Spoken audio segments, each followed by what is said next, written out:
understand that at least 3 persons have been hit. The president was hit. John Hinkley. President Reagan. They have been underestimating us all our lives. I want to show them I can do this, but not without you, not without your faith. Mr. President, this is the worst possible thing you could do right now. Last time I checked, I am in control here. Jody, I would abandon this idea of getting Reagan in a second if I could only win your heart and live out the rest of my life with you. At least you know that I'll always love you. Send him where you want, to whoever you want. But don't tell him that he's failing. I can assassinate the president. Lynn Nofziger told reporters at the hospital that the president was not wounded. He was. He was wounded. My God.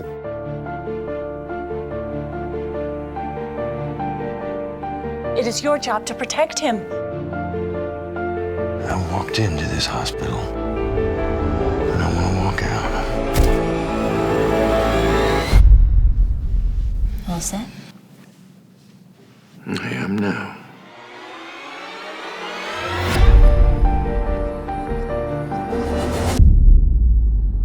Thank you very much. I'm so honored to be sitting across from the Gipper. Yeah, that's right. Let's win one for the Gipper. Gipper was a part that Ronald Reagan played in a movie. It was one of his famous roles in, I can't even think of the name of the movie, but that was the reference. But that was also his nickname. That's right. But back to you, sir. You embody Reagan without ever impersonating him or mimicking him. You got the essence of the guy. Good. How did you do that? Well, thank you. I think one of the traps as an actor in a part like this, there's always something you can step into and make a mistake when you're doing a role as an actor. And one of the traps of a part like this is that you get caught doing an impression, or you focus so much of your energy on mimicking or trying to sound like, and you're not thinking about what the feelings are. So I was more interested in the feelings and what's going on inside than I was about the accent and the dialect, and I just worked really hard so I could hopefully get it close to being what Reagan was like, and then I let it go. Let it go, just freestyled it? Yeah, I told the director, I said, if it doesn't sound right, do it again. I'm just not going to think about it, not going to focus and concentrate on that.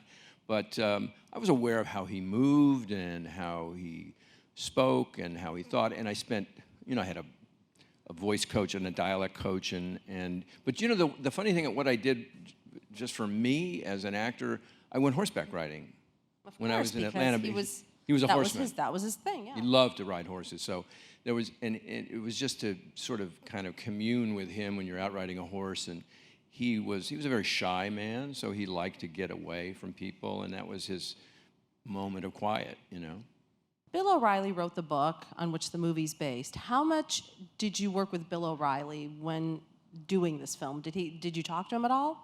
Bill came once after we'd finished, and he saw the scene I did with Alexander Haig, which was a very dramatic scene. And was this the one where he's first in the Oval Office and Alexander Haig walks in and gives him the note? No, the one where he comes, where we have a face-to-face where he says, you shouldn't write this letter to Brezhnev. And I say, I'm writing the letter, and send it. But OReilly came to the set, and he's really tall. I don't know if you know, but he's like 6'4", 6'5". I mean, he's a big, tall guy. And he's really smart, and he didn't talk politics with me. And we just talked about the book and about the character, and he'd seen this scene. He loved the scene. He thought I looked great, and it was very complimentary. And I think he's done a whale of a job with the series, with the Reagan, Killing Reagan book, and dramatically, it's a real smart premise where you have the victim and the killer on a twin story track, so that it's just tense, and it's a great dramatic device to tell a story, and I think it holds up really well. And this is the 4th in the series, and they're very exciting stories. So much of what happened, I mean, granted, it happened in 79, 80 in the beginning when he was first running for office, but the debate with Carter and the importance of the debate, you know where I'm going with this. Go ahead. No. Let me spell it out for you. We just had 2 debates. Did you find yourself looking at your film and thinking some things change, some things stay the same, and some things just never change? Well, I think I just completely bastardized that sentence, and that I apologize. was close. It was, when Reagan and Carter debated, there hadn't been a debate since 1960. And Nixon wouldn't debate at all because he got killed by JFK in the debates. And so there were no debates until 76, I think, with Ford and Carter, and then that was not good for Ford. And then Carter didn't want to debate, and so they did 1 debate, I believe. And this was it. And I think it hurt Carter. So there you go again. Yeah, there you go again. And then nowadays, I think that it's you have to debate. It's part of the landscape, and I think it's good for us to be able to look at the candidates and hear the candidates deal with the issues or not deal with the issues. And it's 90 minutes in front of a camera, as Ronald Reagan always said. He said the camera can see the truth of who a person is and whether they're lying or telling the truth. And I think the camera reveals so much. I think it's great, especially for a candidate who won't vet themselves and tell us personal things about them, to see that person get up in front of a camera and answer questions. And also, as your character says in the film, that there's a performance art to debates, that it's like a film. Yes, yes. Which I think is incredibly interesting and very, very appropriate. Well, and if you're going to be president of the United States, you should be able to handle yourself on your feet in front of people with serious issues, real issues, and complex situations, and be measured and grounded and firm and personable. And that was one thing I think that Reagan, what I learned about him was he was so capable that the camera was his friend, and that made the American people his ally, and they were there for him whenever he needed support. When he went to Congress or anything, he would ask the American people. He'd look at the camera and say, I need your help. You have to talk to the Congress and tell them this is what you want. And they loved that. He was a wonderful figure for a troubled America at that time. And it was, I was not politically aligned with him, and yet playing this part, I came to respect him and to learn so many wonderful things about him as a man and a human being. He was very humble and very shy, and he believed that this was his purpose. And he was very earnest about what he was doing and why he was doing it. I didn't necessarily agree with it, but you have to respect somebody who's that committed to their beliefs. Now, speaking of capable, what you were saying earlier, I think one of the myths that we have about Reagan is kind of this bumbling, wide-eyed buffoon who was out of it for most of his presidency and didn't know what was going on. And the way you play him, and everything I've read about him, is that he was engaged, he was smart, he was capable, he was energetic, he was incredibly physically and mentally present. Yes. At everything that he attended. So was that surprising for you as well? Well, yes. I think that one of the things that about him, I think that probably people say, oh, well, he didn't know this, or he didn't know that, or he didn't care about this. He delegated authority. He knew what he wanted. He had very strong, broad principles.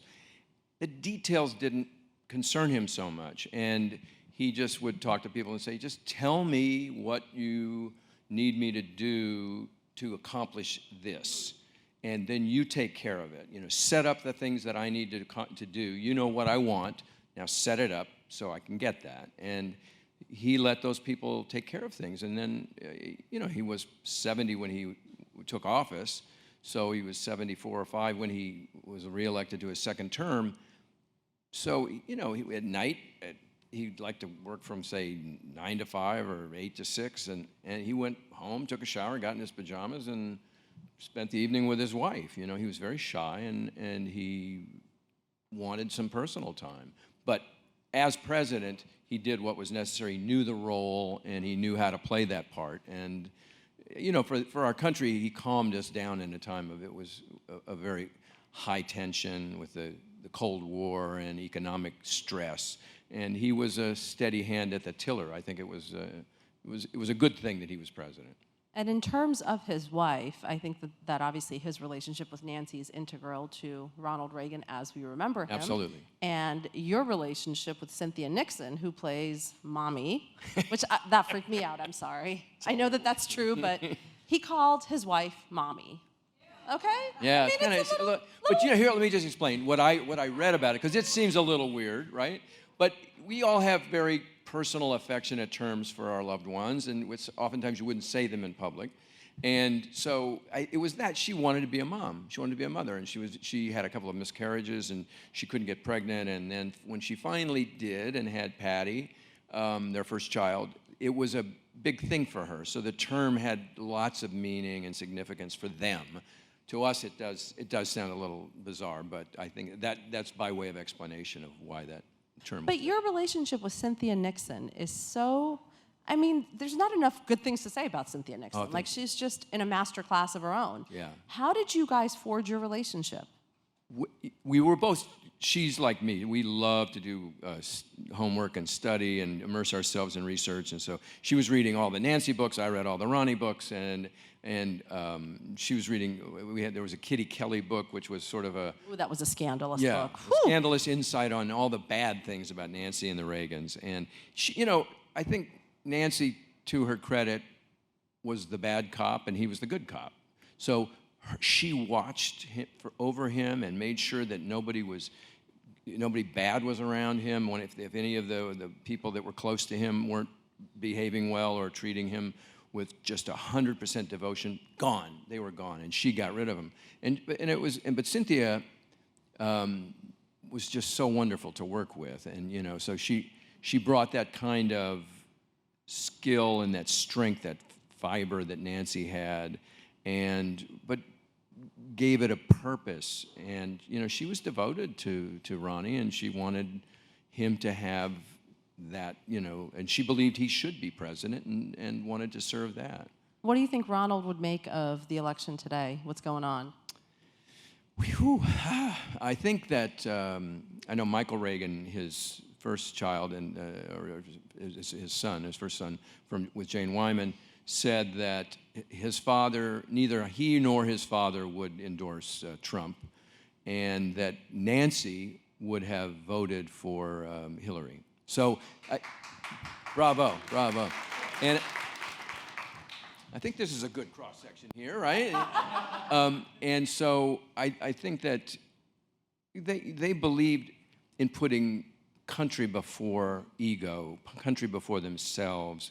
And Reagan wasn't an egotist, and he wasn't about himself, you know. He had such high regard for the Oval Office and the presidency.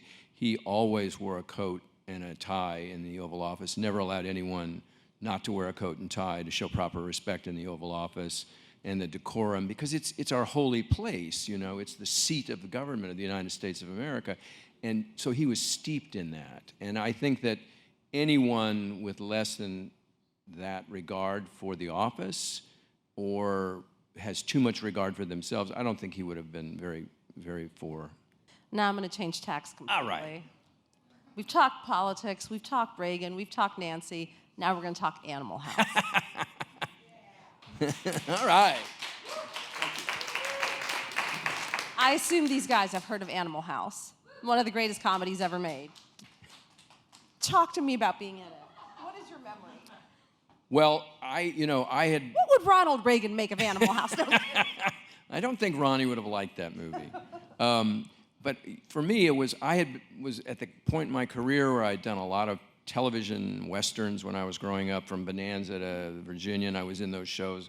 And the westerns were on the downswing at that point, and then they ended, and you know, and I was playing a lot of very straight characters and dramatic characters, and I found that not a very exciting time, you know, for getting good roles. So I started doing improv comedy, trying to mix up, you know, gain a new skill and mix up the experience of acting. And I got a chance to audition for Animal House, this amazing script that I'd seen. It was the funniest script I'd ever seen, and I got a chance to audition for it, and it worked out, and I got the part. And it was totally different than any movie I'd ever worked on, anything I'd ever been exposed to.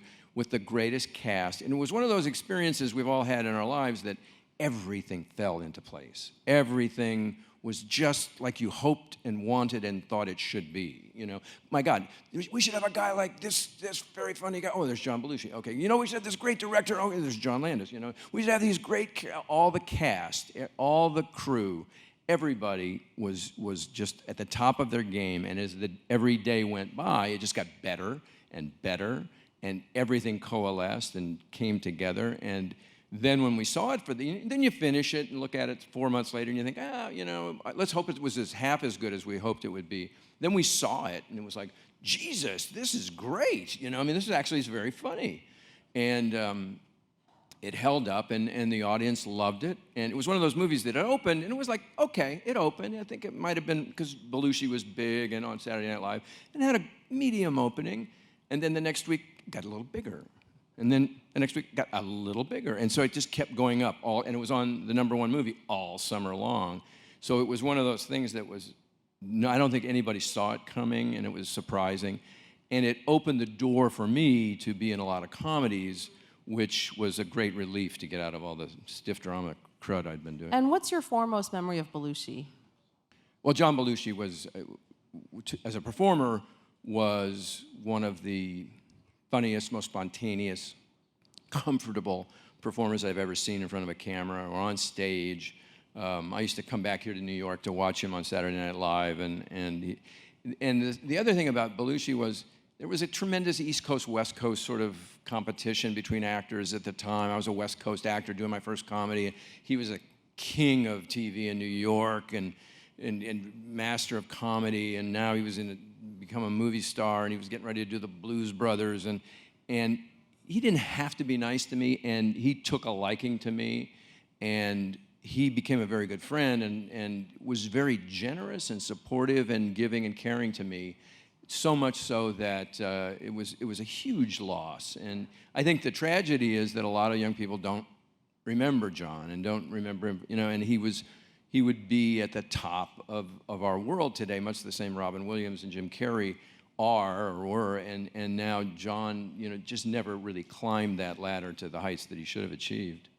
But I think it's really cool that you were not only in one of the literally the greatest comedies of all time, but that you worked so closely and befriended one of the greatest comedians of our time. Yeah. So it was that's an nice honor little for me, takeaway. treasure. Thank you. You know, and now here you are playing Reagan. And yes. Come full circle. I don't even know how that's full circle. I don't know. It's just, you know, from Animal House to the White House, maybe. There you go. The West Wing via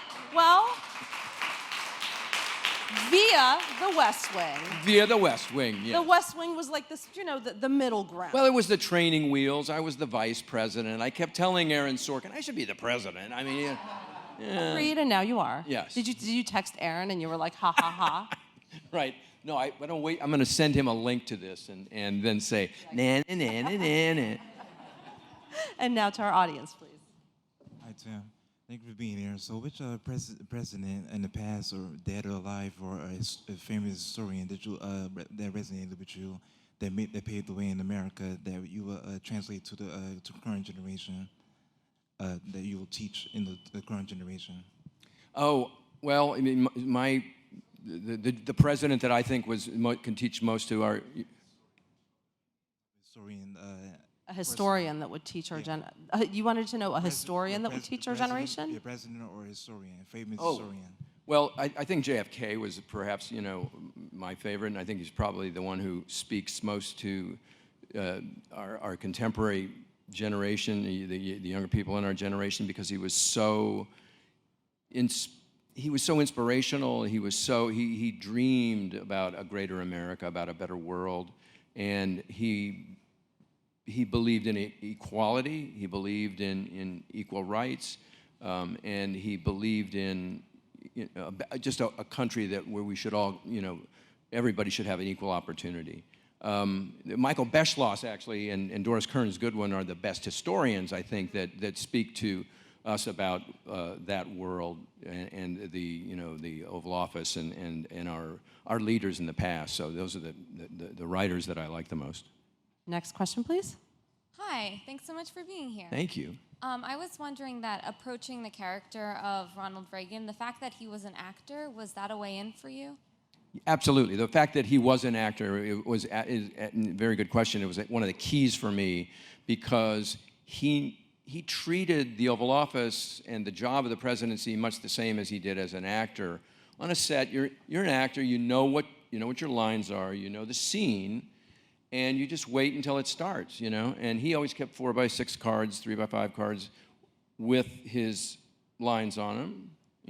And with, okay, your name, I've got your name, and I've got everybody's name on it, and we're talking here, and I want to make these points. But he was very spontaneous, but the other thing I noticed about him, too, was as an actor, he was very humble, and he was like, he was a B movie star. He wasn't an A movie star. He wasn't Gary Cooper, or he wasn't Clark Gable. And so when he'd meet the public, he'd put them at ease. He tried to, so they didn't just gawk at him and get all weird. So he'd tell them a joke and try and make them feel comfortable. And he did the same thing as president. And so it's something that I know how to do, and to talk to people, so that, because you don't want to be treated like some object or a different kind of thing. You want to be just treated like person to person. So that's what he did, and I found that was sort of a way in for me to understand his psychological approach to the job, to other people, and just to the world in general. Next question, please. Hey, Tim. Thanks for being here. Thank you. You've had a legendary career, and I respect the way you carry yourself. Not too many stars are able to do that. You capture what a star really is. Well, thanks. So my question for you is, for people breaking into the business, what's the best possible tip you could give them to present themselves in a pretty good light and serious light?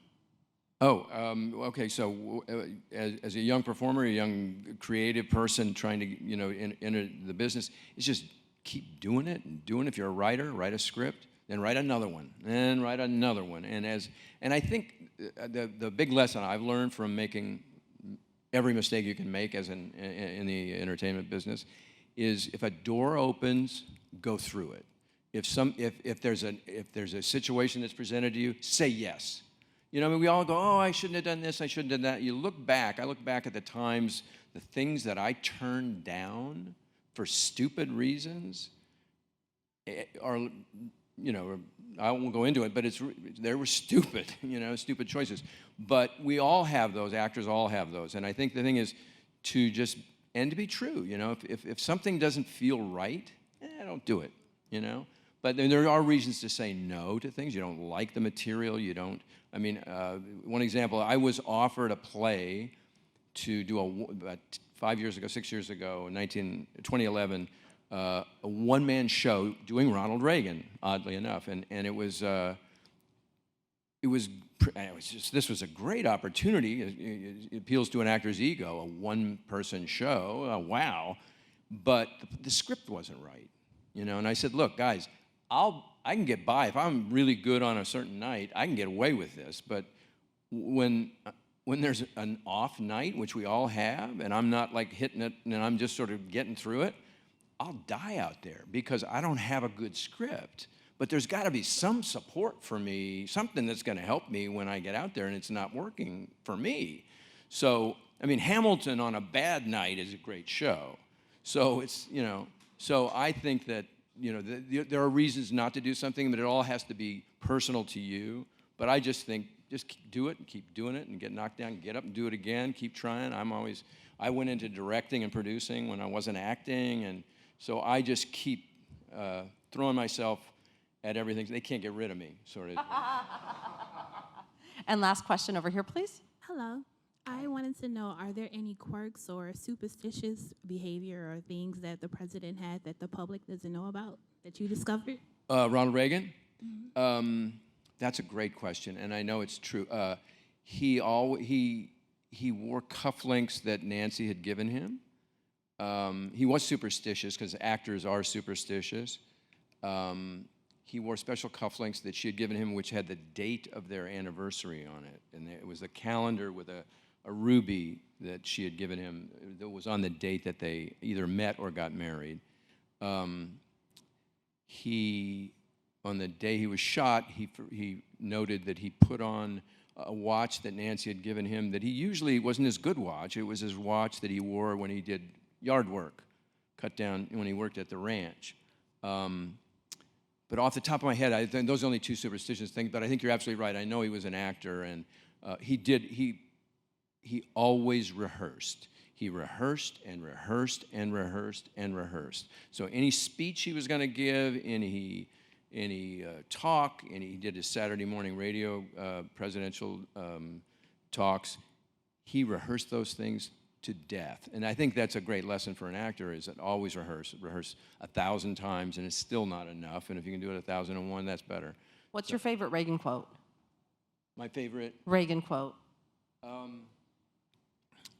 He said, I think when he asked about John Hinkley, he asked for Hinkley's name after he'd been shot, and he said, they told him his name, and he asked why that he shot me, and they said they didn't know he was demented, and he said, I have to forgive him.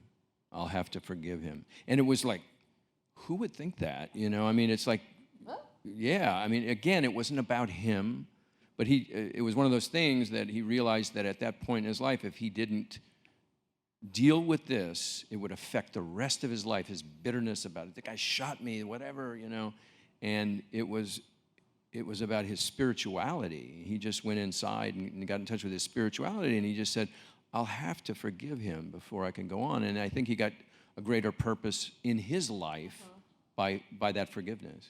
Tear down that wall. That's right, yeah. There was. And when can we see this? October 16th, National Geo Channel, and 8 o'clock, 7 Central. Thank you so much. Thank you all.